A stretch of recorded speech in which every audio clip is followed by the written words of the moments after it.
Ce jeune homme-là, donc il continue dans sa logique. Il veut être connu. Moi, je ne le répondrai pas. Je laisse à mon église, aux jeunes gens, que vous lui répondez. Tous ceux qui sont même à Lubumbashi, répondez à ce jeune homme. C'est un impoli. Ce sont des gens qui m'appellent leader de la jeunesse. Mais moi, je ne me suis jamais proclamé leader. Oh, c'est moi le leader, il faut m'écouter. Je n'ai pas un message à donner. Je suis en train de prêcher un message, certainement, qui est en train de secouer parce que je suis beaucoup aimé, beaucoup suivi. Et certainement, c'est ça. J'ai recherché la paix et je l'ai trouvée dans les païens. J'ai recherché les désordres et je l'ai trouvé dans le tabernacle. Confusion,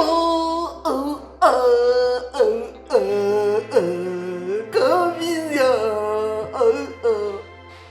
Nandimi vraiment d'ajouer le baratou c'est pas ici. Bah pasteur il faut qu'on fingi pasteur Bill devant la chair. Tu peux s'en combo me soutenir pour finga ou fingi un petit impoli devant la chair. Pourquoi? Parce qu'elle veut contredire Matthieu Anayo Toyo Kakandre Yoteara. J'aime Branham plus que Jésus. Pasteur Bill de ton côté aussi, tu peux avoir la vérité, moi il faut transmettre la vérité dans le télé. Le banzambe est pour nous détruire, tes vérités est pour nous détruire, mais pour nous ordre. Tu peux prêcher, ceux qui pour nous yo monique oh yo découvrir la vérité que l'ancien même qui message dans des gambes. Yo la qui ça y a malang ou na église na yo mais arrête de comparer tout le temps l'ancien ça la raboye pour la qui ça mabe à l'ancien non. Bien-aimés dans le Seigneur, bonjour vous qui me suivez au travers de cette vidéo. Je suis votre serviteur, le docteur Jacques Manouma. Je vous invite ici à Paris. Oui, on est à Paris. Vous voyez, la Tour Eiffel est juste derrière moi. Je vous invite à la 8e méga conférence des femmes affranchies ici à Paris. Ça va être une conférence historique exceptionnelle où nous allons vivre la gloire de Dieu se manifester comme nous l'avons vécu dans le passé, où beaucoup de gens ont été visités par Dieu, touchés, guéris, délivrés. Alors cette fois-ci, le rendez-vous, c'est du 18 octobre au 20 octobre à la salle Le Millénaire. Ça va être un cadre magnifique, vous allez aimer et nous avons mis le paquet. Nous avons des invités spéciaux pour vous et vous allez découvrir au travers des affiches et des annonces que nous allons faire futurement.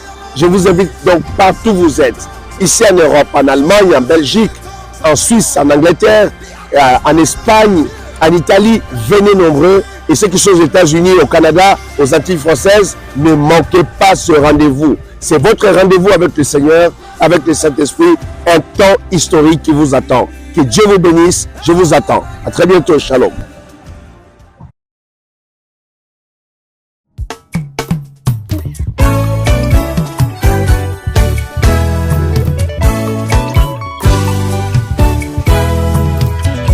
Ekompase nangai na ye pai na yo e papa nangai kolo nazosenga na yo e makanisi elingai namoni mabe nangai zambe nangai papa nazokosenga na yo e na mabe nyonso nasalaki papa limbisanga.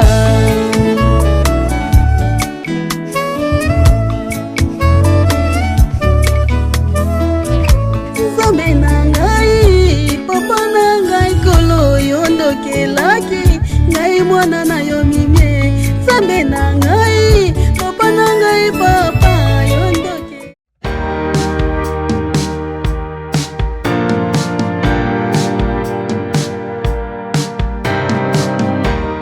Merci Balandia Nouvelle Tendance, merci encore une fois. Rendez Kita chez vous dans vos maisons. Naibiki Nazuba appelle les belés Bana Yanzambe et particulièrement Bandimia message. Il y a prophète William Marion Branham. Naibiki Boma otila biso motema parce que biso tolobaki biso na biso bato tokoti makamango na pourquoi. Tokoti yango pona nini parce que bakolo nango bango bakolo nango bazoe ba valeur nango te yango toyé. Tout mais un peu ajouter quelque chose dans le message. Il y a prophète Nabiso Branham Oyateaki Jésus-Christ dans son entièreté. Alors, nous avons invité Nangai dans la technique ba Fongola Biso plateau pour na solana invité Nanga. Bonjour. Bonjour Papa Randy. Oui. Est-ce que vous pouvez savoir comment on a battu occasion Rolanda Biso Mukola Lelo? Oui, na biangami na kombo ya frère Enoch Botonga na bayo bayebi ngai pe pona bao bayebinga te naza moko ya bana ya pasteur Lifoko du ciel et puis naza pe pasteur oyo azokamba moi etonga moke ya Nzambe quelque part awa na Kinshasa. Ouais. Kola pambola yo. Amen. Je pense que bato nyonso bazo na réseaux sociaux bamoni makambo ezoko se passer. Il y a Bidozer parce que ngai na loba na nga vérité ngai na linga na nga te kokende de gauche à droite parce que toi bana nzambe il faut kokende dans la vérité pour que tu éclairer le monde parce que Jésus alobaki vous êtes la lumière du monde. En lumière batsa on a se amesate batsa ngo likolo amesa po engenga pour que mutu na samona ke lutu ezali sika o likambo ezali sika oyo.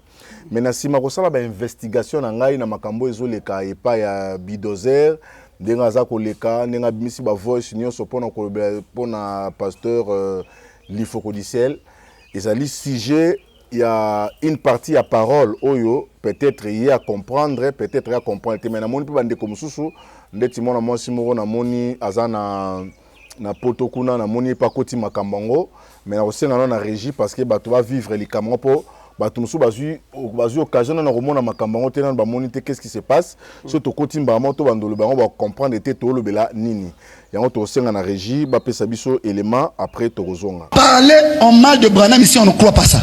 Nous présentons Branham comme notre messager prophète et on s'arrête là. Ce qu'il nous a dit est l'absolue vérité, mais sa personne n'est rien pour nous. Voilà où nous sommes. La personne de Branham n'est rien pour nous. La personne de Branham, c'est comme la personne de Bill Désert. Au ciel, il n'y a pas de grands, il n'y a pas de petits. Le message nous a dit ça. Dieu considère tout le monde de la même manière. Mais il a reçu la grâce en ce temps du soir, alléluia, d'écouter lui-même directement la voix de Dieu donnant la nourriture. Oh. Je te demande un amen, frère. Beaucoup des églises que vous entendez voir là, ils se sont focalisés sur Branham. Donc vous voyez même le respect n'est plus parmi les frères. Tous ont un seul chef, Branham. Et le pasteur se bat. Ah, Branham on ne touche pas. Hein? Frère, Branham on ne touche pas. Bidezer aussi on ne touche pas. Frère Intel aussi on ne touche pas. Sœur Intel aussi on ne touche pas. C'est ce qu'on devait prêcher dès le départ. Mais on a amené les gens à Branham. Et l'épouse ne se respecte plus. Les miracles sont partis. Tu me vois, moi tu me minimises. Oh, lui c'est seulement un Congolais, frère. Oh. Frère, dis-moi ce que Branham a dit. Donc, tu vois, même, il te minimise, toi qui es. Branham est déjà mort, hein? Il est parti. Lui qui est. Ton frère est vivant. Pour toi, c'est pas lui. Ton frère qui est vivant là, non, c'est pas lui. Ton frère c'est Branham. Et pour toi, c'est Branham. Donc, tu vois, Branham, frère. William Branham. Quand il parle de Branham, il commence à sourire. Et frère Branham, les fanatiques sont comme ça. Et frère Branham me dit, ouais, frère Branham, frère, nous avons la parole, frère. Et William Branham. Et William Branham. Tu vois qu'il ne parle pas beaucoup de Jésus, hein, lui c'est William Branham. Jésus, oh, Jésus est Dieu, ça va, oh frère. Alors, quand il parle de Jésus, il survole. Il survole. Quand il parle de Jésus, frère du message, hein, il survole le nom de Jésus. Qui peut dire Amen? Amen. Cette chair ici est sacrée. Si un prédicateur, même vous les prédicateurs qui êtes ici, suivez ça les hommes de Dieu. Si vous montez ici à la fraternité pour prêcher, votre frère Bidezer vous donne la chair ici. Prêchez-nous Jésus-Christ. Ici, on ne prêche pas Branham. Si vous prêchez Branham, les techniciens vont commencer à arrêter le micro. Vous allez comprendre que le son est off. Vous allez crier son micro. Après, vous n'allez pas faire 10 minutes. Un huissier va venir vous dire, monsieur, quittez la chair. Les prédicateurs étaient trop fanatiques de Branham. Donc, ils ont créé même des choses que Branham ne connaît pas. Donc, là où même Branham, dans sa théophanie, il regrette de voir comment les gens torpillent, c'est-à-dire, torpillent les choses. Ici, nous avons cru à un message.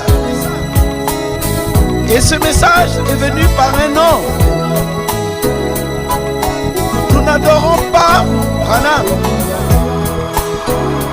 Adorable. Le louable. L'élevable. L'honorable. C'est le Seigneur Jésus-Christ. Honneur, gloire, adoration et des acclamations au siècle des siècles.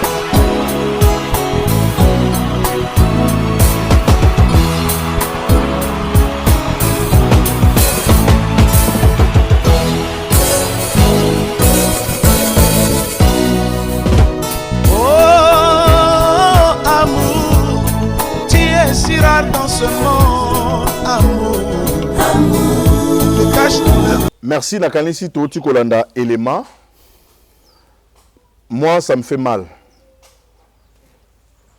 Bien aimé, mon frère, c'est que moi j'ai compris dans tout ça, dans la vidéo au Batouti Kolanda, il y a un problème entre les noms de Branham. C'est comme si il y a une doctrine moko topé batu moko basangani pour na ko effacer kombo ya Branham. Est-ce que vous sentir en peu vous comprendre on ndenga comprendre ou bien? Oui, moni papa Randi balobi na monoko na biso comme tozolo belango pe na lingala balobi ebale eninganaka pamba te. Moni to komi na période moko boye oyo moi milimu moko komi kolamuka. Et laissez-moi fixer vraiment l'opinion parce que en tant que chrétien obi mukolo moko Paul liboso ya roi azako sambisa ye pe bazo sambisa ye batelemse deva bato bazo sambisa ye osali boyo sali boyo. Un jour à tout pendant que bazako sambisa tout ni roi obi roi est-ce que on dit maka basakoli on dit maka kinzambe atinda kape basakoli na ye crois-tu au prophète nde roi yebisi mokonza yebisi abi ah Paul tu veux me persuader à devenir chrétien donc olingi lokola otindi kangai to pe o memangana comme na niveau na comme pe mo Christo donc en quelque sorte c'est comme si roi mokonza sosola qui était ba Christo mo Christo ya solo andimaka na existence ya basakoli na Nzambe donc Nzambe en tant que le grand roi a koki jamais ko sala likambo sans toutefois à sala lango na nzela ya prophète et soko ko permettre bato pe bayo kango na Biblia ata mwa muke po tango tolo bato zape ba Kristo makamusu bato wa mona neti toza ko fondé or que soko zi par exemple na Bible na livre ya Amos na livre ya Amos chapitre 3 yoka eloko ndeko Amos alobi lubanzambe lobi mukiawa juste rapidement 3 nazwata verset 6 sonne-t-on de la trompette dans une ville sans que le peuple soit dans l'épouvante? Arrive-t-il un malheur dans une ville sans que l'Éternel en soit l'auteur? Car le Seigneur, l'Éternel, ne fait rien sans avoir à révéler son secret à ses serviteurs, les prophètes. Donc Yahweh asalaka eloko moko te zanga te atalisa sekele na ye epai na baumbu na ye basakoli. Et lorsque bato babandi considérer pona kolongwa ou bien kolongola kombo ya mosakoli ekomi kobangisa biso. Israël bazako tambola na mosakoli. Très bien. Pe Bible lobi na Osée, je crois chapitre 12, et lobi par un prophète Israël fut sorti de l'Égypte. Par un prophète, Israël fut gardé. C'est-à-dire même protection à Israël. Et ça là qui est un prophète. Très bien. Pe naebi que makamboze belé ou toko timola na tina ya mosakoli wana. Autant qu'il na livre ya ba acte ou on a tout Nouveau Testament. Acte chapitre 15 verset 21. Bible zolo banabiso papa Randi que Moïse des générations Moïse a ensemble. Non, Moïse a mosakoli. Mais mbalui Moïse azalaki na ba ecclesia nyonso. Mikolo ya ecclesia ya sabata Moïse azaki na bato bazako teyaka ye na kati ba église. OK. Pona nini parce que bazako tangaka ye Moïse alobaki. Moïse alobaki. Moïse alobaki. Bible lobi te que Mose azako tanga Yahweh. Te. Azo balobi te bato wana bazako teya Yahweh. To balobi bazo teya Mose.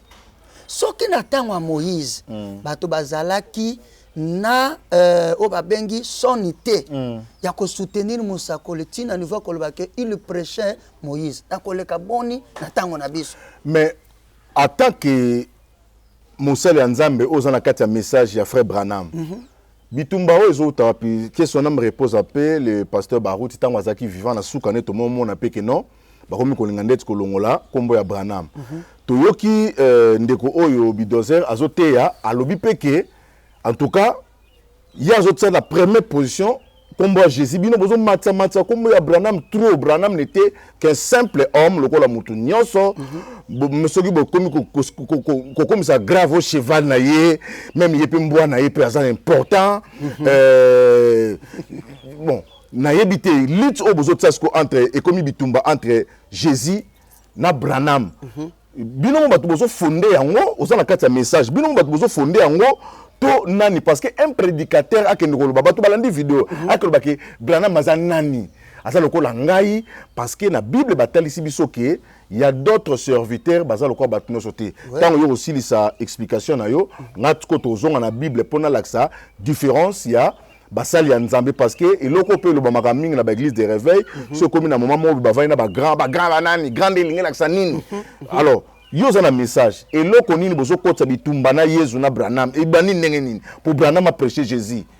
Papa Randi oyebi ke oza mayele mingi petit kanzambe apambola yo en réalité Branham na Jésus etumba tikala kozala te pe etumba ekozalaka te parce que nzambe na lola oyo alataki nzoto ayiko kufela biso na ekuluso to bengi Yesu Kristo ye mutu atindeli biso mosakoli William Branham. Okay. Nana kotuna motuna Papa Randi yo zana société na yo osali na société ono zui moko ya bana na yo opese peut-être poste moko ya zala mokonzi yoko yoke la mwana na lisusu zuwa Jamais ba ndeko na bakoyoka zuwa po papa tomboli ndeko na biso peut-être on dirait to tikali na mwase mais yoko yoka zuwa te tika na biso vérité oyo eza mayele mabe ya moyini satana. Okay. Et komi kokota na kati ya soi-disant basali oyoka na biso vérité moko peut-être ko choquer batu mais bande ko bazola ba yebi message à frère Branham ba yebi likambo na lina loba ba kolanda biso frère Branham alobi ete satana ye tango alingi tango alingi abundisa bana na nzambe ayaka kokota kati na bino s'infiltrer ya kolinga te voilà na lopoto aye ko s'infiltrer aboyi atikala mosika na bino. Okay. Aya ko komandeko na bino akovanda na bino asosolo bino bozali pe abandi ko luka moyen nini a détruire bino nde loko to koma mona parama na message bato misusu bakomi lokola na groupe ezalaka na Moïse azaki na groupe bazako benga Corée data bango kaka c'est-à-dire ba yeli bosolo ko biso to bana Israël to bimi to kende terre promise mais na kati bitumbe bandi o mosangwa kanti ke ye kaka Moïse anga lingalo ba ke ye ka mutonza ba ko salela très bien pe nzambe asepela ki neloko wana te sor nango na Bible na nini batangi nyonso ya Bible ba yebi ke ba nzambe afungola mabele azindisa batu wana. Okay. Ebele ya bandeko bakomi ko sakana na Branham na message à frère Branham alobi tango amzambe apesa ki vision ya lola Branham amimoni akoti na lola ba santo baza déjà kuna ba ye liboso na ye ba bandi ko sepela ba lobi oh notre précieux frère soki oya kakate biso tonga to zana ni sika oyo te pe ba suku wana te ba zwi kiti esika moko ngwende moko ya mwa likolo ko leka batu nyoso ba pesi ye avanda ba ebisi yo bongi na ngwende oyo parce que même na mokilo zalaki chef Branham aza mutu akosakana te mosakoli aza mutu akosakana te nzamba tretaka na mutu bo moko. Mon papa je vous dis mais bino ba messager parce que quand le frère Bidozer azolo bakio non ngana ndimaka Branham c'est notre prophète absolu mais ndenge bino bokomi ko siemisa ye eza yango te ne bino donc c'est comme si aza parmi ba ramasi ne ba o lobi ke ba yaki batambola na bana Israël babi ensemble mais suka nango bazongela ki vodor nga na boyi na pesa précision que aza ramasi mais mosakola teyibi solo komoko alobi moto ezanzoto na yete parfois oyeba oyo eza kati na moto il faut discerner esprit na ye parce que même la Bible lobi c'est de l'abondance du cœur que la bouche parle c'est-à-dire kati ya moto parfois c'est dégageaka na oyo azoloba kotala lolenge ndeko na biso ya komi et puis soko tali azam ndeko moko boye même na manière na ya koloba il n'est pas posé. Azamoutoumoko agité. image, et puis tout le monde le remarque. Tout le monde remarque ça. Na yé moko saka suba vidéo na yé. Alobi atala yango, il remarquera que Nazamutumoko, Azamutu, Yemoko Mimona Kazamutumoko un peu agité.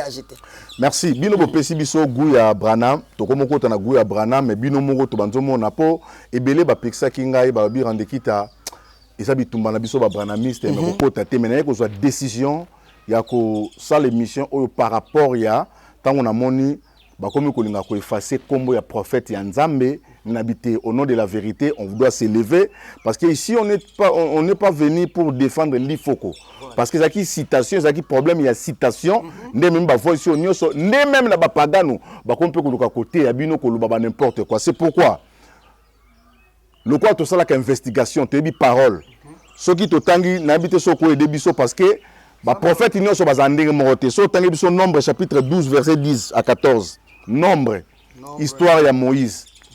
Parce que Myriam na Aaron bakanisa ki pe bande mona Moïse. Bakanisa kaza muninga na bango, nzambi pa lobela pe bango bakokani. Na komema bino na ancienne alliance, na zongi na nouvelle alliance après to koti na étape mususu. Histoire ya Myriam na Moïse parce que il faut ayemba nzembo wana le pasteur il faut ayemba nzembo wana ya histoire oyo tangela biso na no Nombre chapitre 12 verset 10 à 14. La nuée se retira de dessus la tente. Et voici Marie était frappée d'une lèpre blanche comme la neige. Marie a betamaki na lèpre pona ni bande ko bolanda parce que tozuka na moi kati histoire ezaki nini histoire ezalaki que Nzamba pesi bana Israël mobeko ayebisi bango ke boko ko linga ba payate boko linga na bino bana ya Israël. Nungu ekoti bake ko timbela Moïse akomo ko bimana mwasi éthiopienne. Alors bato ya mboka bake ko bisa ba grand frère na grande sœur na Myriam na Aaron qui tala ko tundeko na bino yemo mutaki na mibeko mais toki futi mo pa komi ko bimana éthiopienne. Et tant bango ba yokaki yango indigné babani ko gangela Moïse. Mais biso za nani yo Nzamba lobelaka pe biso ningi pa lobelaka yo. D'ailleurs oza mutali kukuma. Muta zwa ko tu langage akoloba facile ezali Aaron grand frère na yo. Alors ndoko ezande ngona tokendeka na temps d'assignation Nzamba kata makambo tokende tribunal. Tribunal Nzamba kena tribunal Nzamba tamba komi kuna Nzamba kiti. Tango Nzamba kiti bandi ko expliquer Nzamba tala muto makamba sala bandi ko sala bandi ko ba lobi ta ba sizo ba Nzamba bi OK. Abandi ko expliquer bango abingation na ena mokili o soki na ena lobela prophète Mosala Nzambe na lobela kena bandoto na lobela kena ba ndenge belé pour ka comprendre ngai mais Moïse na lobaka na bouche à bouche to solane boyende to solana bino boy e bandi ndenge nini bino bo juger tanga ngo verset na ndaku na yo e bandi ndenge nini bo juger ba ba biso pe Nzamba yo ka biso alobela pe biso matuni bango e bandi ndenge nini bo juger la colère de Dieu s'enflammant Nzamba eko kende tango Nzamba kei Moïse abengi Nzambe ko kenda Nzamba kenda ki Myriam abeli maba.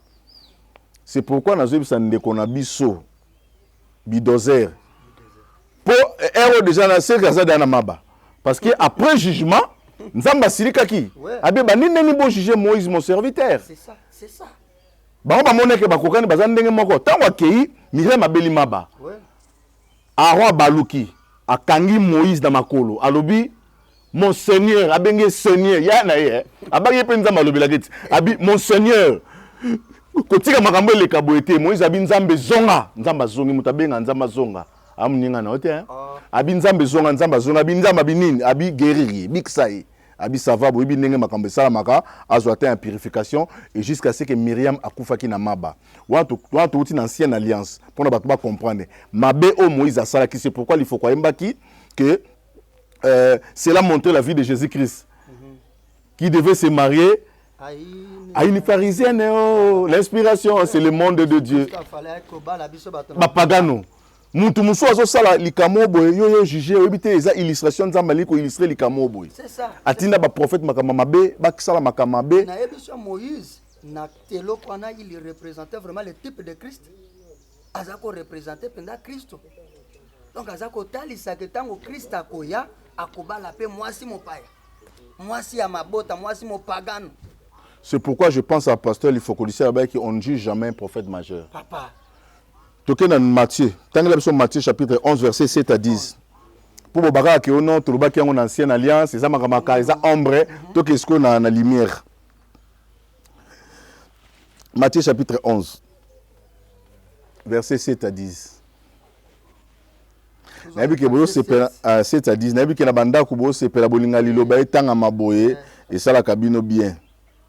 La Bible dit, comme ils s'en allaient, Jésus s'est mis à dire à la foule au sujet des gens. Yoka, tango bakei yezo bandi kolobela batu na sujet à Jean. Yoka makambo yezo lobi. Oui. Qu'êtes-vous allé voir au désert? Et loko nini bokenda kotala na désert? Un roseau agité par le vent. Mu pepeza ko lingisa roseau? Mais qu'êtes-vous allé voir? Et loko nini penza bokenda ki na désert? Vêtu d'habits précieux. Bokenda kotala mutalati bilamba kitoko. Voici ceux qui portent les habits précieux. Batu balata bilamba kitoko. Bazolata bilamba ya kitoko. Bazala wapi? Sont dans les maisons des rois. Bazaka na ndako ba roi. Bo balata bilamba kitoko. Bino bokenda ki nini na désert? Boke koluka nini? Qu'êtes-vous donc allé voir? Bokende kotala nini? Un prophète? Mosakoli? Oui. Bokoloba iyo. Vous dis-je. Bokoloba oui. Oui, vous dis-je. Ngamutu na lobi na bino siko na. OK. Siko na koyebisa bino? Et plus qu'un prophète. Aleki kutu yo lobi awa toyebi Jean-Baptiste un prophète. Abisi bon plus que prophète. Oui, et plus qu'un prophète. OK. Ça on appelle confirmation à Jésus. Car c'est celui dont il est écrit.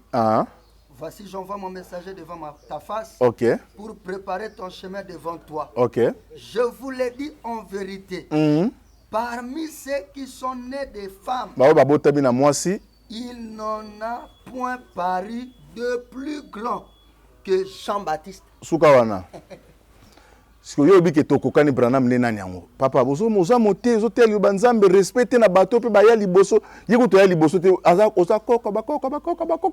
ni respect il est comme moi. 1990 awa. 1990. Il est comme moi. C'est compliqué. Bandeko na ngai bino bato bozolanda botali vidéo boyoki un prédicateur azo prêcher pour la koyebela ndeti ba musuba koma bazela ba Paul a dit moi aussi j'ai dit yo Paul a dit moi aussi ba Paul ba mona na évangile bino boyebi ngala lobaka souvent ba apôtre ba teli banzambe ba kufi ba pauvre lelo bino bosali lo banzambe botei makama nzambe bozolia bozomela banda kwa kitoko bozo ba dimba ba millions mais ba apôtre wana ba kufa ba pauvre ba kufa na ba liwa moko ya mystique. Et pour vous ajouter, pour ceux qui suivent le message, Frère Branham a Zozwa, on dit que tout autant en route il y a Jean. Et si quand au Bible les d'ailleurs, na bazolo bela na Jean que tala moi na tie moi je nanga liboso na yo pour ta bongi sanzela. Soko ke na Ancien Testament promesse na Ezaki na Malachi 3. Pe mutu ya lolenga wanu fallait ko bongi sela Yesu zela. Ba lobi na biso banzambe lobi na biso te liboso te suka na ekeke pe koma. Nzamba lakini na Malachi 4.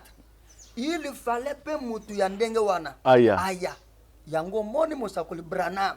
Ce grand serviteur, ce grand prophète de Dieu, comme Moutouana, obi na landa émission na bino moko na papa Deniles, na sepela na papa na ngawana, peu importe certaines choses makamsusu voilà. Ce qui est vrai. Yana bilo comme ça lokabi Branham wana azaki na dimension mon papa Branham aye ayeko tell sabiso que l'esprit de lui, il fallait zonga na mokilis, il fallait seulement na mokilis 5 fois. OK. Alors la première fois botala et salema ki na Eli le tishibit. Eli penza oyo toyoki akendaki na Eli ngana kokende na lola. Voilà. Deuxième esprit na ye kozonga et pas la deuxième personne Jean-Baptiste. Nani Jean-Baptiste. Élisée. Élisée. Azom sa boka ki portion pa na ye tango akendaki. OK. Les motom nani mosali na ye Élisée. OK. Et longwe et pas troisième. Et ye koye pas Jean-Baptiste. Place on sa parenthèse. Nathan ya Jésus-Christ. Tango bazozela Eli parce que bazaki na besoin Eli pour bazaki na se ya captivité, bazaki na souffrance, bazozela Malachi kokisama, babi tango Eli akoya ndako pesa bino ba lumière ya vérité nyonso. C'est pourquoi ba komé koluka Eli. Est-ce que ça ya ki ba tuna pena comment Jésus ba tuna yonde Eli mais eza Jésus. Mais Jésus benda ba disciple biso bango Eli asaya ba boma et puis ba yebate. tout n'est question.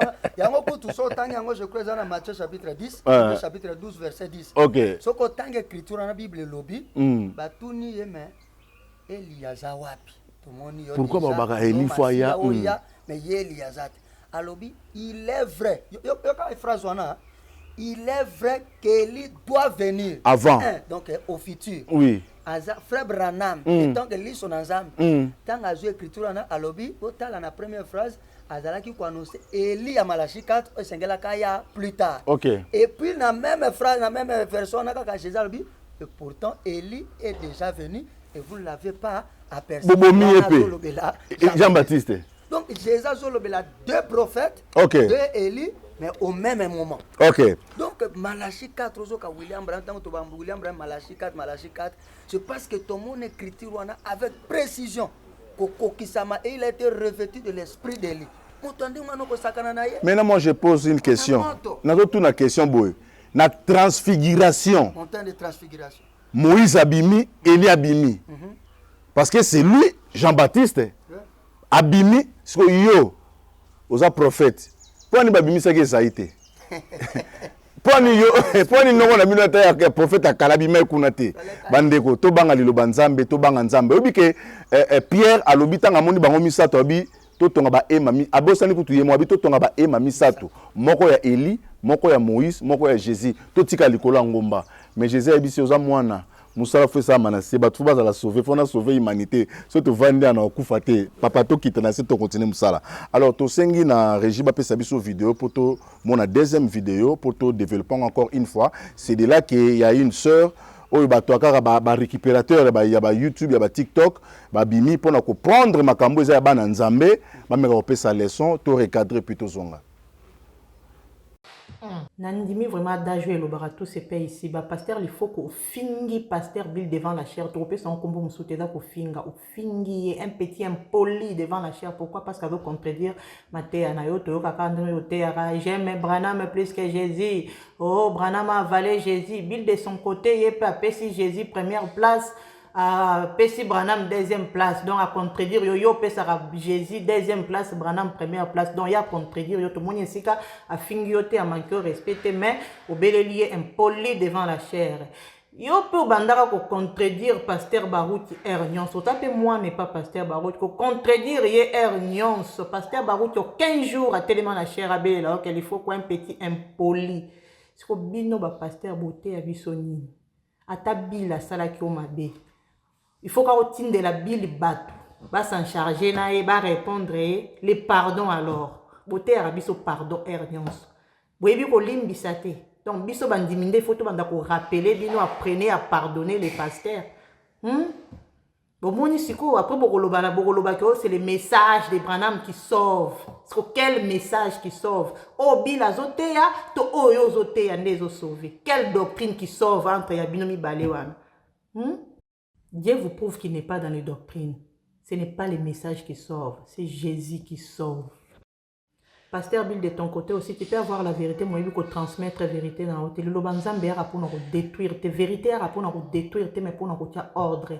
Tu peux prêcher, ce qui pour nous yo monique, oh yo découvrir la vérité que l'ancien, même qui message dans des gamabé. Yo la qui ça ya malang, ou na église na yo, mais arrête de comparer tout le temps, l'ancien, ça la raboye, kola kisaka mabé ya l'ancien, non.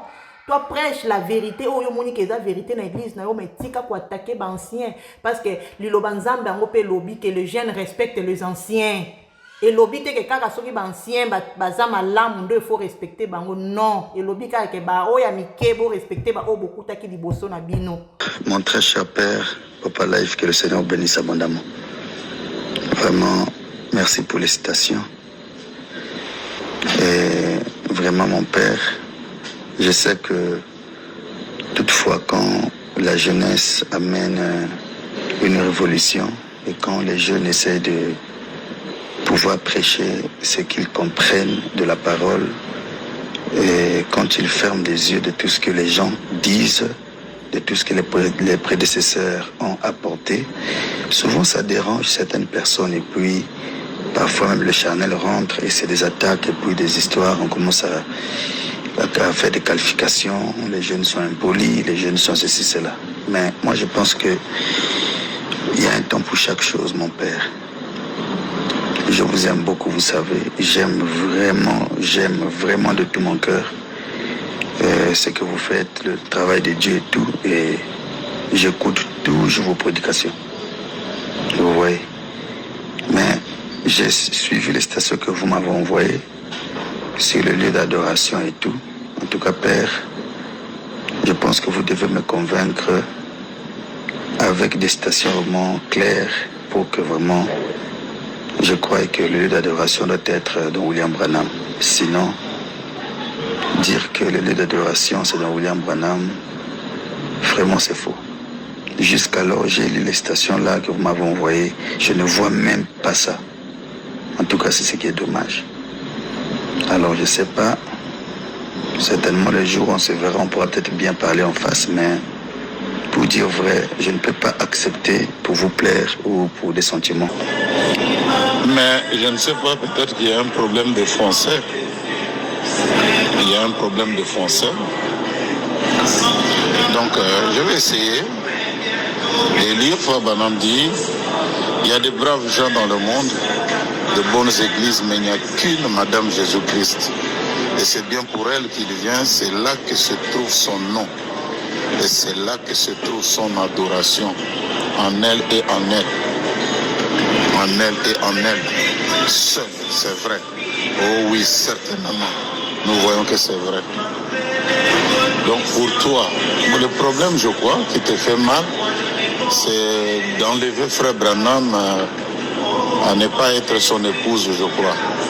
Donc l'épouse en question, c'est toi, c'est moi et tout. Et ce n'est pas Frère Branham. Hein? Donc c'est ça le problème qui te fait mal. Je t'ai donné... Frère Branham dit qu'il est mort, il a été enseveli, il est ressuscité le 3e jour, il est monté au ciel. Il est de retour ici au nom sous la forme du Saint-Esprit. Dieu habite autrefois Dieu au-dessus de nous. En Christ, Dieu avec nous. Maintenant, Dieu en nous, c'est Dieu qui retourne dans l'homme pour adorer et être adoré à travers l'homme. Mais c'est vraiment malheureux. Je ne savais pas que tu pouvais aussi avoir des positions aussi, excusez-moi, hein, je trouve ça des positions très bizarres par rapport à la parole. Je t'ai donné des citations. Moi, je te parle de l'épouse, je te parle de l'homme, je te parle de comment il a mis son nom en nous, comment il a mis aussi son adoration en nous. Et pour toi, donc en nous là, c'est seulement nous là. Mais ce n'est pas Frère Branham, donc je comprends. Et personnellement, je crois que je ne te dérangerai pas parce qu'il y a un conseil de Frère Branham qui me dit que quand quelqu'un n'arrive pas à croire la parole telle que c'est écrit, alors ça ne sert à rien de forcer les choses avec lui. Donc que Dieu te bénisse et tu peux continuer ta marche. Je vais vous donner, voilà pourquoi quand un père cause avec un enfant, il doit avoir la patience de bien causer avec l'enfant. C'est comme un entretien. Je suis aussi une âme, si je suis en erreur, il peut me corriger, il va m'aider, mais vous voyez, on doit avoir beaucoup de patience pour pouvoir vraiment bien causer avec quelqu'un, terminer avec lui. Mais le problème, c'est que quand je lui ai montré que les écritures, là, je n'arrive pas à croire que c'est ça, il m'a déjà bloqué sur WhatsApp. Moi, je ne veux pas qu'on dise Branham seul est le lieu d'adoration et pas l'épouse. C'est-à-dire, quand on dit l'épouse, il retourne dans l'épouse. Il retourne dans l'homme. Pour moi, quand il dit il retourne dans l'homme pour être adoré et tout, pour moi, il retourne dans l'épouse entière. Donc, et moi et Branham, nous tous, nous sommes le lieu d'adoration. Là, je suis d'accord avec ça. Mais dire que dans Branham seul, comme les gens prêchent aujourd'hui, Branham est le lieu d'adoration, Branham, comme il dit l'homme là, c'est Branham. Vous voyez, c'est pas comme ça. Moi, je ne crois pas comme ça. Bon, vous voyez, donc c'est très clair. Vous voyez. Alors, pour terminer, quand un jeune est du haut de la chair, il a l'onction du lion. Ne regardez pas parfois son âge. Vous savez, si vous regardez qu'à l'âge de la personne, c'est comme ça qu'on a traité les Jean-Baptiste de mauvais de Jésus. L'Esprit de Dieu sur eux était en train de blâmer les mauvais systèmes des églises. On les a attaqués aussi des impolis. Et c'est ce que notre jeunesse est en train de souffrir.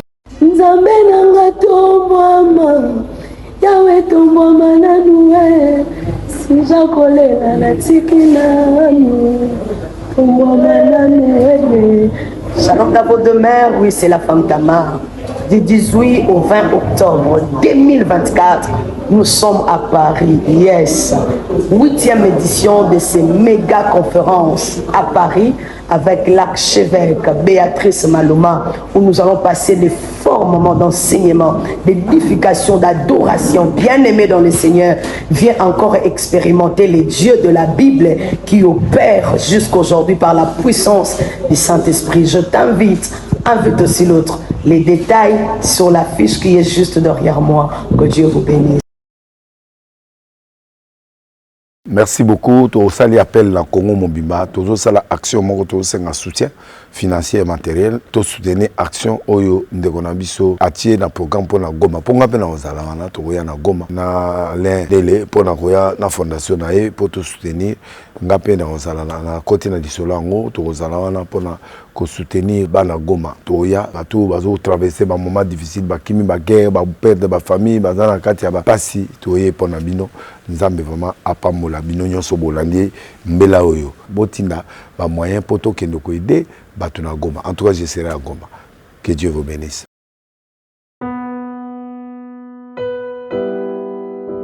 Bien-aimés dans le Seigneur, shalom. À vous qui ont un grand cœur. Bino bao mitema nzamba pesa bino mitema malamu. Mitema kusunga.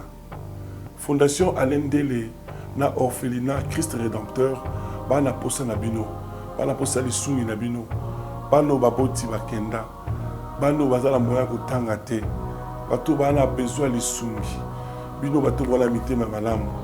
To na posa ya lisungi na bino na orphelinat Christ Rédempteur la Katia Fondation Alendele. Kanise loko. Eza yondolo bakie.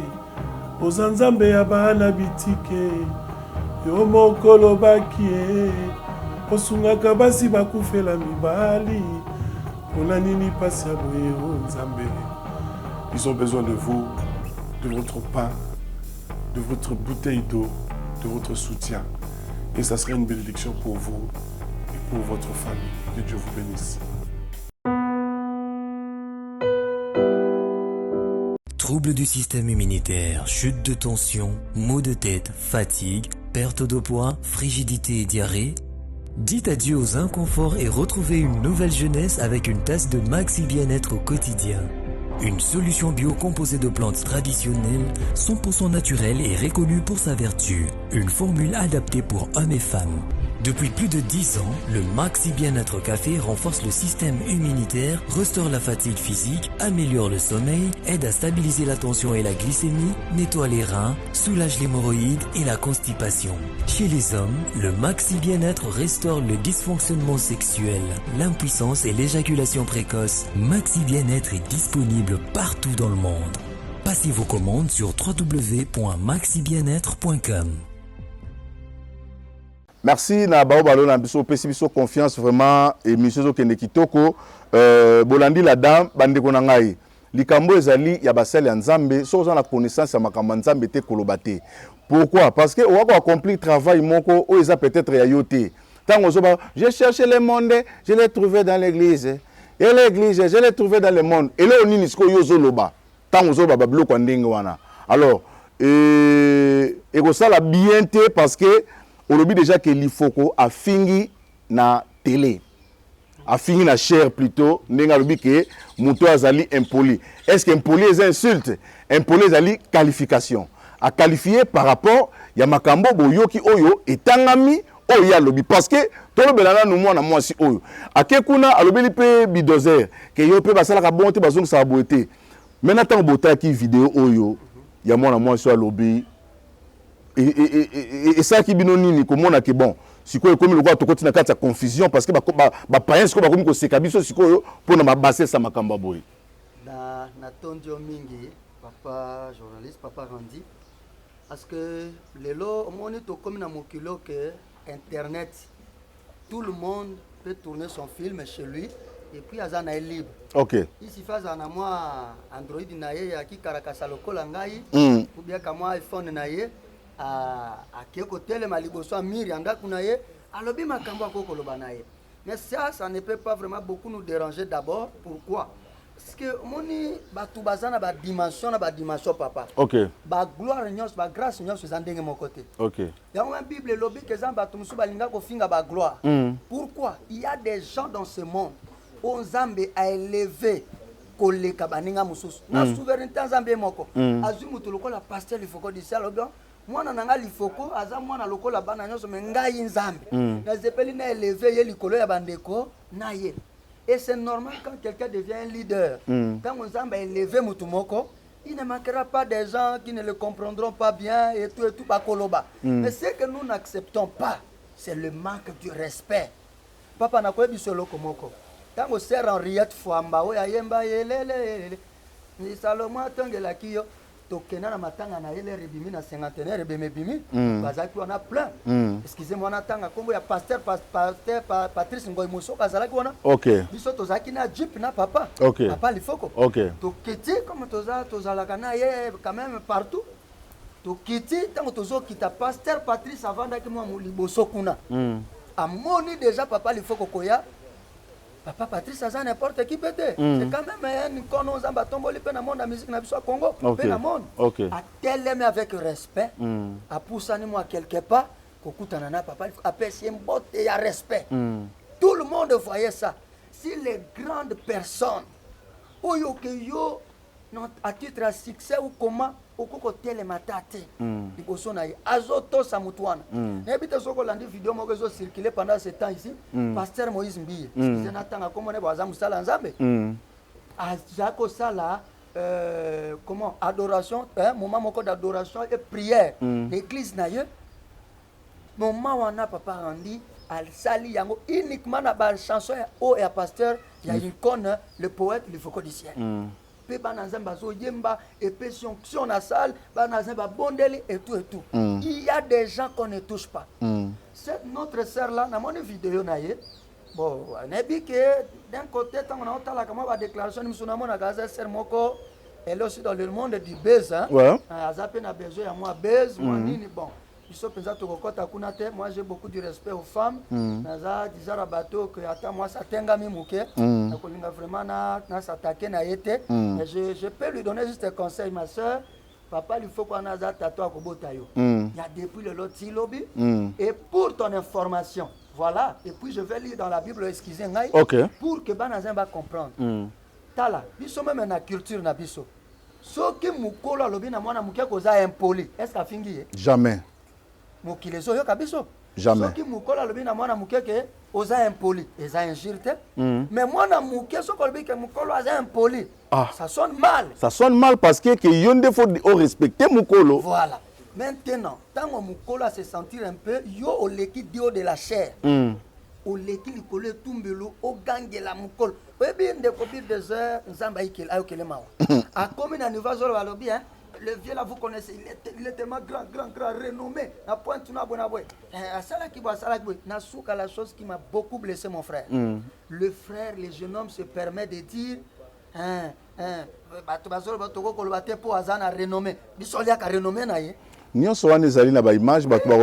c'est quelle impolitesse. Dans l'andi live, peut-être les gens ne suivent pas ce qu'il dit. Dans l'andi live, récemment, il y a 3 ou 4 jours, moi-même je suivais ça. Les jeunes hommes s'est permis à papa live na combo. Azorobi, ce que j'ai dit ici, c'est la vérité, pas similito. Il faut qu'on doit écouter ceci. Je vous dis, ce jeune homme a étalé à un niveau où impolitesse soit débordée. Pasteur Jean-Sylvain Akwala. Nani abungi pasteur Jean-Sylvain Akwala mokilo. Mais au yoki ba respect, ba déclaration sincère avec beaucoup d'amour. Mais par là balobi. Mais par là la fille a lobby le mot très important a lobby que Lifoko oya lona ki yango abuki parce que yemoko abande ko lobana baruti makambo belé mais comme na tango pe balobi na pourquoi ya lingite ba lobana ye akomi ko traitant impolitesse aussi longtemps que yepé abande ko lobana baruti sans ko banga. Yoka to ça ba Christo na tanga des écritures ya Bible. OK. Avant de répondre à la question na wana. Très bien. Ça sera mieux. Très bien. Nazozo d'abord na livre ya Proverbe. OK. Proverbe 26. Banazambe belé ba yebi yango. Proverbe 26 Bible lobi nini. Yo moko yoka Et puis je vais revenir dans l'écriture Moussous. Et puis on comprendra. Le livre des Proverbes. Ok. C'est la caca ya tablette parce que Bible nanga na bossa na okuno na bible na bisika to tena sac. Ok. Proverbe 26 que dit la Bible. Je prends à partir de verset 3 hein, okay. Rapidement. Le fouet est pour le dos et pour le cheval. Le mors pour l'âne et la verge pour le dos des insensés. Or, Bible, on a un message que on a disque dur. Quand je parle de la verge, il a été promis que Christ devrait même peindre ou frapper les nations avec une verge de fer. Okay. C'est la parole de Dieu. Okay. Donc, pour nous insensé, il faut que soit une verge de fer. Okay. Pour fouetter en pesant. Parce que mon Congo est insensé. Très bien. Bible, verset 4. Ne répondez pas à l'insensé selon sa folie, de peur que tu ne lui ressembles toi-même. Okay. Mais Yokape verset 5. Et l'obéni ne peut pas rendre. Répondez à l'insensé selon sa folie, afin qu'il ne se regarde pas comme un sage. Ok. Oui, nga naza du genre ba serviteur de Dieu ba finga kabatute. Mais na kolingana loba pourquoi tout temps écriture. Mais avant d'y arriver, quand ndenge yo pesa écriture mon qu'on pesa na Nouveau Testament, Ancien Testament pesa na nouveau. Ouais. Bible lobby, témoignage, il fait à la base sur 2 ou 3 témoins aux amalam. OK. Si qu'on appelle ça peut deuxième écriture, il y a Nouveau Testament. OK. Allez-y, pesango. Na zo na 1 Timothée. 1 Timothée chapitre 1er, okay. Non, chapitre 5, nous, le verset 1er, puis nous sauté, le verset 5. Bible lobby, ne réprimande pas rudement le vieillard, mais exhorte-le comme un père. Bible lobby, exhorte-le comme un père. Exhorte-le comme un père. Très bien. Exhorte les jeunes comme des frères. Bible qui est dans verset 20. Et lobby, ceux qui pêchent, ceux qui pêchent, reprends-les devant tous. Ok.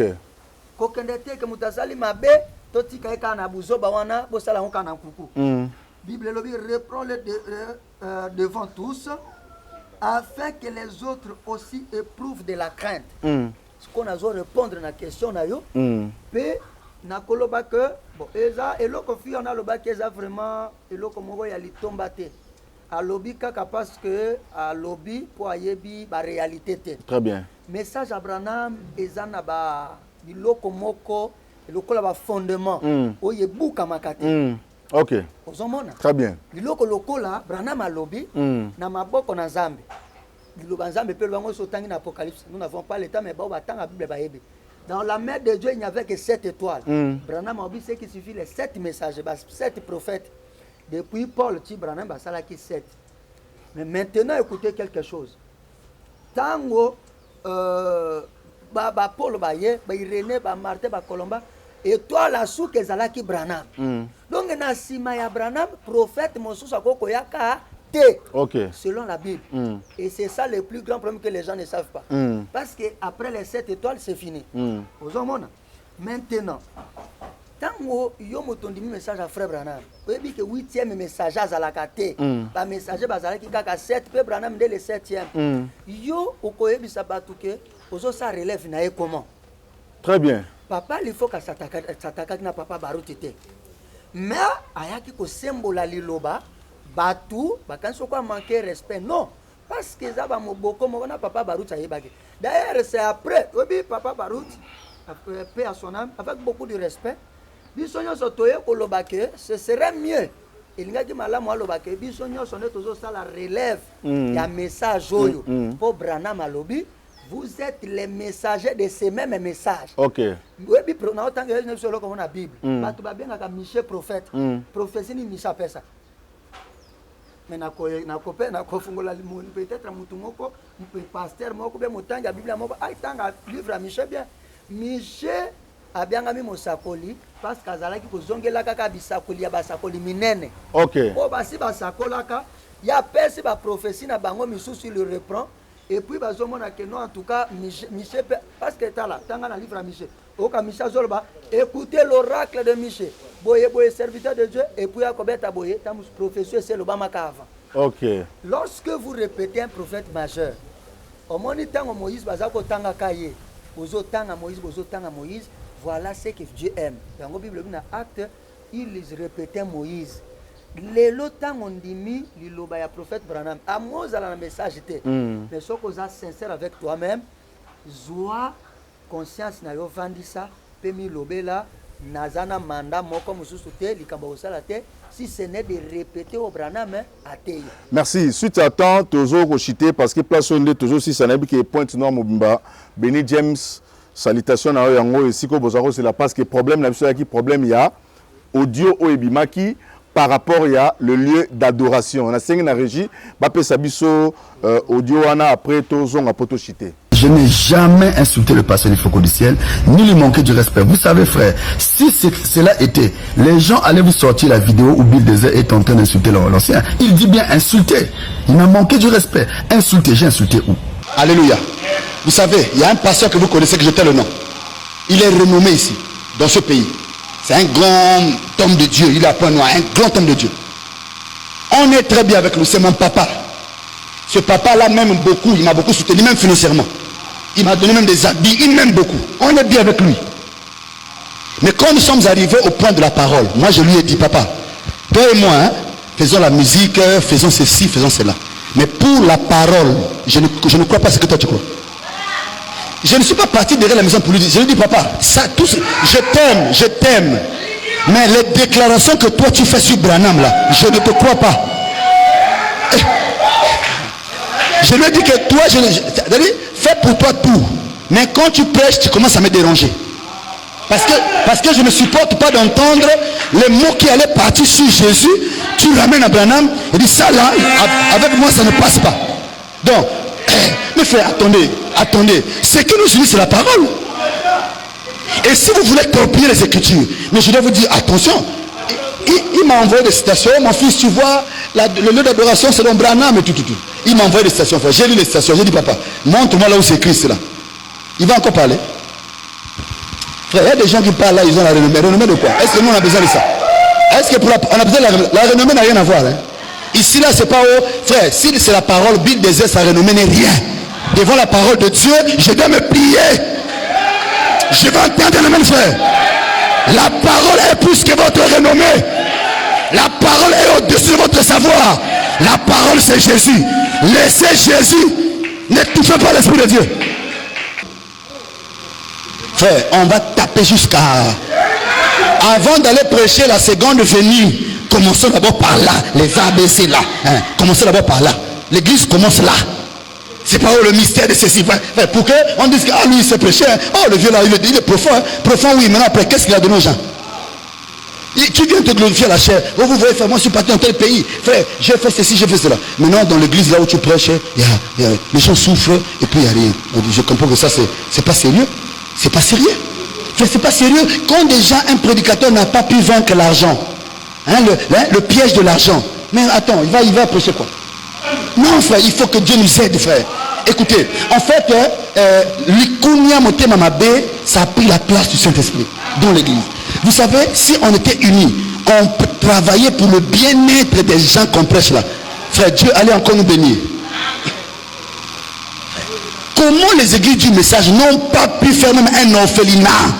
Merci. Nakanisi Botiko Landaba vidéo. Pour Nangaï, Ezaki na eloko moko défense moko Ezaki que frère Bidozer a manqué respecté parce que pasteur Obike Azali impoli. Yango Ezaki sujet il y a débat. Je crois que tout le monde vidéo a banda qui déjà côté a déjà l'église naïe azolo bakombo l'ifoko mais dans tout ce qu'il explique il parle de l'Iforodiciel. Est-ce qu'on a un respect? Pour moi, j'ai retenir cet élément erreur par rapport à la vidéo où il y a Sali. Alors bien, ça renommé à Nini. Renommé, c'est quoi ça? Tant que vous avez papa na yo, renommé Nini, renommé de l'ingé l'Axanine. Yami Balé, on va taper fort. On taper nan. Papa na yo. Parce que bien qu'il y a papa na nga, c'est homme même beaucoup tout ça. Troisièmement, il se glorifie lui-même.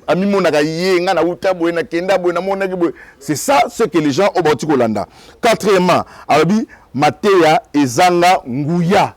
Donc, aux hôtels, l'église est transformée, aux hôtels, mais l'église, on peut battre Babikakate, transformation pesati. Ouais, la vidéo, tout Kolanda. Zana si ça donne pardon. Naza témoin. Très bien, très bien. Est-ce que Boyebi Babeki est combien tous attendent en termes de guérison divine? Moto pasteur, il faut que zo kawana bato ebi malamute, bamisu ba ebi malamute, bien que mon crime ebi. A telemi bo asali campagne d'évangélisation bien que ba pasteur boti ba Gabon, ba Cameroun, ba teyi ba silisi na bango, ya teyi te. Na telemi kana podium avi suko na minute oyo et comme moment que Jésus-Christ a côté na scène, ba moto même aya ki na beki ya boka beki. Allez-y voir dans sa maison. Bah, sur place. Et a guéri les infirmes sur place. Alobi, un prédicateur n'a pas pu vaincre l'argent. A koka ko longa mbongo te, donc c'est-à-dire wana pesa ba respect ya suka alobi. Pesa mbongo papa il faut kazana ngo poto tala so za humilité le papa. Alobi aza likunia. Azo kelende likunia pour la nouvelle génération. Azoya et puis la suka c'est que bana rouge gorge la pesi binombo tena bazan Lubumbashi a révolté ba jeune. Abi ba jeune bazo balate ba osala ba orphelinate, c'est pourquoi ngana loba ki boye. Na mukanda ya acte des apôtres dans l'église primitive to monique l'église ezaki na pauvreté ba indigent bazalaki mais nzambe asengaki na bandimi bateka ba villa ba nango wana pour que ba sunga église maloba ki te pasteur ndazo mbongo na pas pesa bandimi. Mais c'est ça la mauvaise compréhension même ya ba africain. Pour na ba africain ceux qui pasteur comme na mbongo ebele il faut sunga mokili mobile. Après ça bandimi. Bazo babo sanaka. C'est vrai que quand tu comme sans zambi pour na batruka ba passe pas baruti na ba pasteur il faut que parce que en terme penzana surtout na monde message en terme ya kokaba batuwana basali bayebi bayebi to kotanga nini basali teme bayebi même yemo quand de copie des azoba ngali ngana tune mutuna depuis batambola na papa lifoko ezate que papa mutapesa ka mwana pas pesa ka papa asa pesa ye combien mais ya sali ata lo menya ya papa lifoko pas frère Bill désert aza impoli tala nga moko nazaki logé chez un grand ancien ya Brazzaville ya monde à message pasteur wana kombo na ye papa typologue on a pesa mbote à l'église amuna na Brazzaville les jeunes hommes là manquaki bango tout respect oui, pasteur Bill désert ozokana alingaki na côté en église na ye ta on a sauté na église mususu mais ayebi singa bi comme oza logé pas ancien nazana ba problème na ye moi conflit zali moyen na benga yete pona senge permission ya voter pa nanga et ça langa son il faut to bongisa toi tu es un jeune homme zoki ba 1990 awo ba tata ba 60 na ba nini atana lo naturel mais abi ba papa bazana bolingote bazana division ba yokana raté même stade à Masamba débat il faut qu'on retourne sango te. Mais est-ce que ayebi mais ba ye wana za koloba ayebi a miracle nini nzamba sala na préfecture na liboso ya préfecture ya Brazzaville par pasteur il faut campagne d'évangélisation en plein air. Bon, au moins il y a des choses. Hein. Les sons donnant seulement la gloire au Seigneur Jésus. Ok. Bilambo ya lati lokola ba pasteur il faut que ba pasteur baruti toti cannabis ba papa ngani ba vana bango parce que le kumonya saison il a encore Jésus Christ. Mais mokili yebi que Jésus Christ a saleli bato à niveau que papa si to bito bando tanga des cancers bato ba kufi. Tout na journaliste lokola yo comme mon frère Jean-Claude Simbom. Moi na ni akufa wana Kinshasa na hôpital.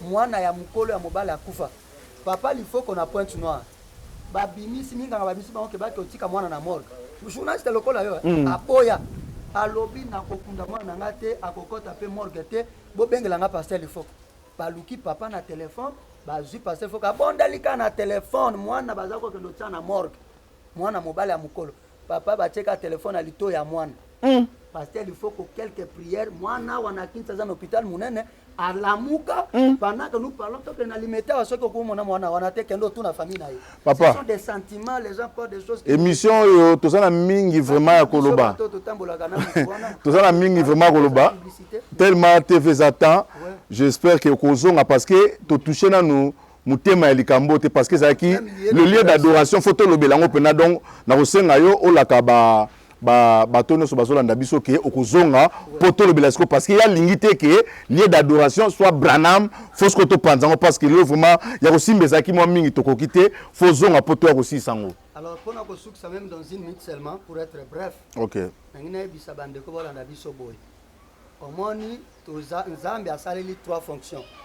Tata mwana molimo santo. Depuis Nzamba ya na lolenge ya Saint-Esprit. Eza Nzambe misatu te. Nzambe yango moko eliboso azaki na botata na bomwana pe molimo santo. Or molimo santo eza Nzambe kati na bato. Or que tango Nzamba avandi kati na biso, bisika Nzamba avanda komande to vandi na lupango oyo. Soki Nzamba ye avandi tesika tel, esika na banjelu bakoya bakosambela ye. Esika nyonso Nzamba avanda ka adoration ezali. Saint-Esprit kati na biso église na Nzambe sangisa biso nyonso ezo former lieu d'adoration ensemble yango babenga biso l'église du Dieu vivant. Église ezani neza esika kosambela no ozomona na kati église on a Branham mais pas azali Paul azali mosala Nzambe nyonso aza na Saint-Esprit aza membre ya kati église wana c'est-à-dire lorsque zo nyokola bato ezali fait samaka po batangi kombo ya Branham so babike nande nok na vandiao na le lieu d'adoration Nzambe po naza mwasi libala ya Kristo pe mwasi libala ne mutalata ka kombo ya mobali na ye Jésus-Christ notre Dieu to adoraka wana na pasteur il faut ka gangi alobi bato balingi bayo ka ndenge alobi le Dieu adorable louable Nzambe oyo aleki kombo na nkolo Jésus Christ mais Nzambe wana kuzo akapelo lenge ya bato papa randi na zo ndongo vandi usoza na Saint-Esprit Saint-Esprit kati na yo ça prouve que Jésus a joué lenge na yo lelo Jésus a commis multiple ça doit lui mona Yesu tala bato Nzamba za molimo yo la Bible dit Dieu est esprit et ceux qui l'adorent doit l'adorer en esprit et en vérité. En termes de physique comme ça personne ne verra Dieu mais pour comment Nzambe fa comme amout Nzambe nga comme qui prophète Branham. Merci beaucoup. Tokutani prochainement. Merci Nabino Sopesa biso attention. Tokotanga donc tokoya mission mobimba ezaka ka tolo belaka le lieu d'adoration parce qu'il y a un de mutepe ça ba problème. Tokosi sango vraiment na nsi ba nanza ba za bini bolanda ka nouvelle tendance bokozala ya ko sepela parce que bokozala ba vérité nyonso. Tokutani prochainement Nzamba pambola biso. Ekona biso atika impolitesse Nzamba lingi respect. Biki rouge papa lifoko tosa basala Nzambe nyonso Nzamba kopambola ye nde na souhaiter bonne chance Biki rouge mais tokutani prochainement merci.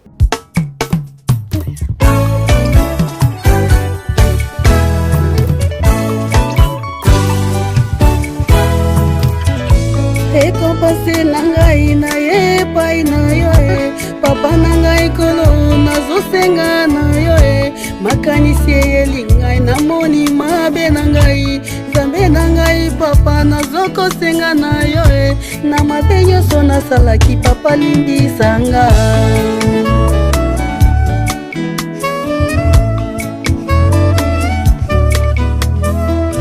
Nzambe na ngai papa na ngai kolo yondokelaki ngai mwana na yo mimie Nzambe na ngai papa na ngai papa yondokelaki ngai mwana na yo mimie ngana yebi ete nasalelaki yo mabe mingi soki koyeba mbele nasalaki yango te ngana yebi ete nasalelaki yo mabe mingi kozanga kotosa ememelanga etumbu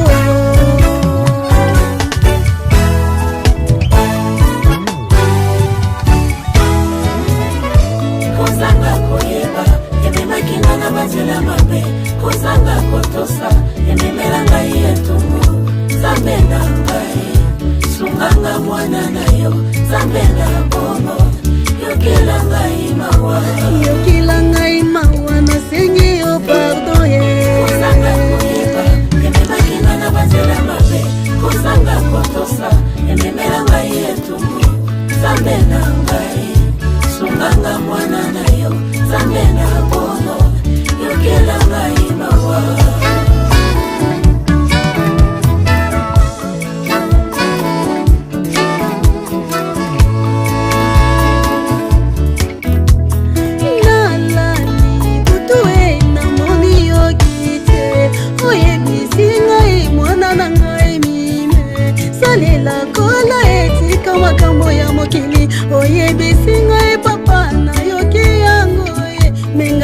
nalobi papa kotika ngai te nakokoka lisusu te sunganga mwana na yo pesanga makasi nalonga monguna kwete yo ndekolo ozali makasi na ngai Yesu na ngai sunga ngai mwana na yo papa na ngai sunga ngai nakweya te